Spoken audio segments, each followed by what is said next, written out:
জানো তো, জীবন আমাদেরকে দুটো জিনিস খুবই ভালোভাবে শিখিয়েছে।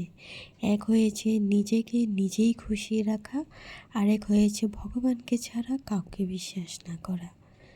তো হেই এভরিওয়ান, আজকে আরও একটা ভিডিও নিয়ে চলে আসলাম। আশা করছি তোমাদের খুবই ভালো লাগবে। তো কেমন আছো তোমরা? আশা করছি ভালোই আছো। যারা ভালো আছো, যারা ভালো নেই, সবাই আমাকে কমেন্ট করে বলবে। আর আমিও ভালোই আছি, মানে বেশি ভালো নেই, টুকটাক ভালো আছি। তো ওই যে দেখো, সকালবেলা উঠে পড়েছি। সকাল বলতে কিন্তু অনেকটাই লেট হয়ে গেছে। আজকে কিন্তু অনেক জলদি ওঠার কথা ছিল, অনেক তাড়াতাড়ি ওঠার কথা ছিল, কেন কি আজকে সোমবার, আর সোমবারে কিন্তু আমি নিরামিষ খাই। তাই অনেক তাড়াতাড়ি উঠবো বলে ভেবেছিলাম, কিন্তু হয়নি। জানো তো, অনেকটাই লেট হয়ে গেছে। আর লেট হওয়ার কারণ হয়েছে আমার মেয়ে রাত্রে কয়েকবারই উঠে পড়েছিল। তো ওকে ওই মানে রাত্রে ঘুমটা ভালো হয়নি বলে তাই উঠতে পারিনি। তো দেখো, সকালবেলা উঠেই কিন্তু আগে বাসি ঘরটা ঝাড়ু মেরে দিয়েছি, ক্লিন করে নিয়েছি। তারপরে কিন্তু ওই যে ব্রাশ করে আমি মুখটা ধুয়ে ফ্রেশ হয়ে এসে বাসি নাইটিটা চেঞ্জ করে নিলাম।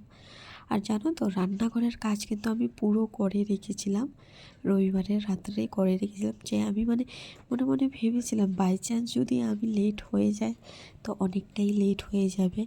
আর যেহেতু হাজব্যান্ড না থাকলে কিন্তু আমার কাজকর্মগুলো একা হাতেই সামলাতে হয়।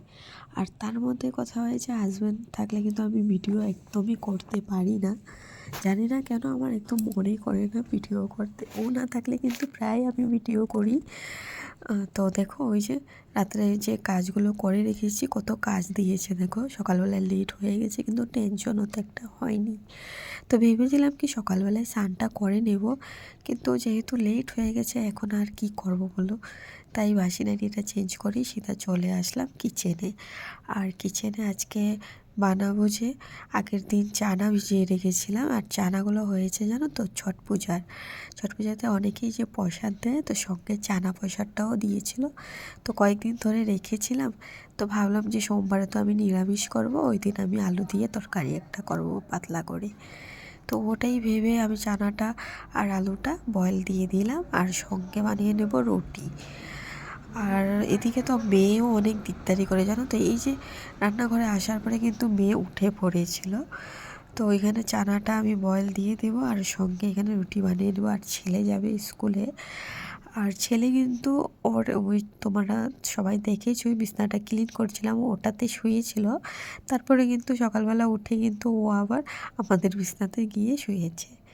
আর যেহেতু হাজব্যান্ড নেই, আর মেয়ের সঙ্গে একটু খেলাধুলা করে ও উঠে, তাই। তো এইখানে দেখো, আটাটা নিয়ে নিয়েছি। আটাটা আমি ভালো করে ওই ছাঁকনি দিয়ে ছেঁকে, ভালো লাগে না ছাঁকনি দিয়ে ছেঁকে, ফ্রেশ করে নিয়েছি। তারপরে একটু নিয়ে দিয়েছি। তারপরে এখানে দেখো, আমার মেয়ে তো উঠেই পড়েছে, উঠেই আমার কোলে আসবে, কোনো কথা নেই।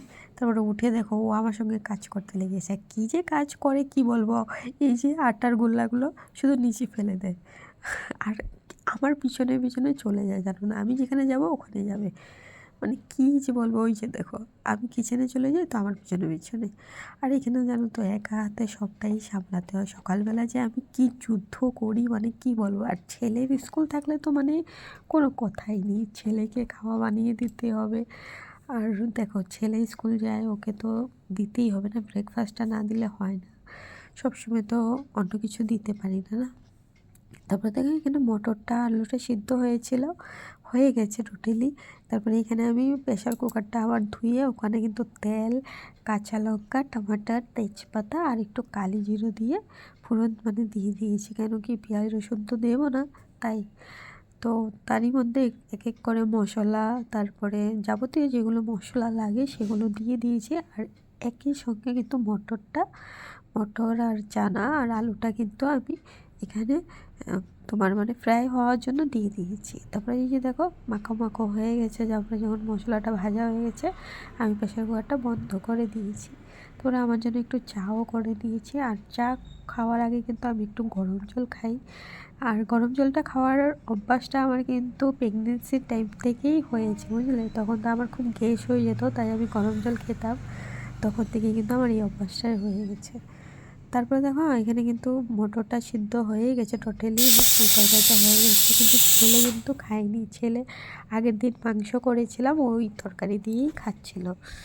তারপরে এখানে একটু আমি চা নিয়ে বসে পড়লাম আর মেয়ের সঙ্গে একটু খেলাধুলা করলাম। ঘরটা কিন্তু এত ক্লিন করে রেখেছিলাম, ঝাঁটা ওটা দিয়েছিলাম মানে।